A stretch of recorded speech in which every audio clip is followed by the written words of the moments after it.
എന്താണ് രണ്ടാളും കൂടെ എൻ്റെ എളിയ സ്ഥാപനത്തിലേക്ക്? നാളെ ഞങ്ങളുടെ വെഡിങ് ആനിവേഴ്സറി, അപ്പൊ അതിനൊരു കേക്ക് സെലക്ട് ചെയ്യാൻ. എന്നാ പിന്നെ കേക്ക് എൻ്റെ വക ആയിക്കോട്ടെ. ഒരു സന്തോഷം. കേക്ക് നോക്കും ഏതാ വേണ്ടത്? ഇത് കൊള്ളാല്ലേ? ഇത് വാങ്ങിക്കാം. എന്തായാലും ബേസിൽ ജോസഫ് വിളിച്ചല്ലേ, അപ്പം ഞങ്ങളും കരുതി ഒരു കേക്ക് കഴിച്ചു നോക്കാന്ന്. അതെ, സൂക്ഷ്മദർശിനി എന്ന് പറഞ്ഞ സിനിമയിൽ നമ്മൾ കാണുന്ന ബേസിൽ ജോസഫിന്റെ ആ ബേക്കറി, അതിന്റെ റിയൽ നെയിം മാർലി എന്നാണ്.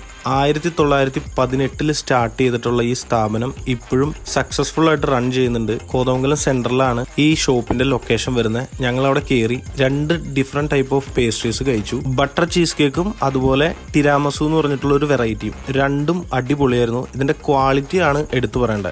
ഇതിന് പുറമെ ഒരുപാട് വൈഡ് വെറൈറ്റീസിലുള്ള പേസ്ട്രീസും അതുപോലെ ക്രോസോണൊക്കെ അവിടെ അവൈലബിൾ ആണ്. അതിഭീകര റേറ്റ് ഒന്നുമില്ല. ഞങ്ങൾ ഈ 2 പേസ്ട്രീസ് കഴിച്ചതിന് 210 രൂപയുള്ളൂ. അപ്പോൾ നോർമൽ റേറ്റ് ആണെന്നാണ് എനിക്ക് തോന്നുന്നത്. അതിന്റെ കാരണം ഇത്രയും ആംബിയൻസും ഈ ക്വാളിറ്റി ഉള്ളതുകൊണ്ടാണ് കേട്ടോ. അപ്പൊ നിങ്ങൾ കോതമംഗലം കൂടി പോകുന്നുണ്ടെങ്കിൽ ഒന്ന് ട്രൈ ചെയ്യുക. ഇവരുടെ ബേക്കറിയും ഒന്ന് ട്രൈ ചെയ്ത് നോക്കിക്കോ, അടിപൊളിയാണ്.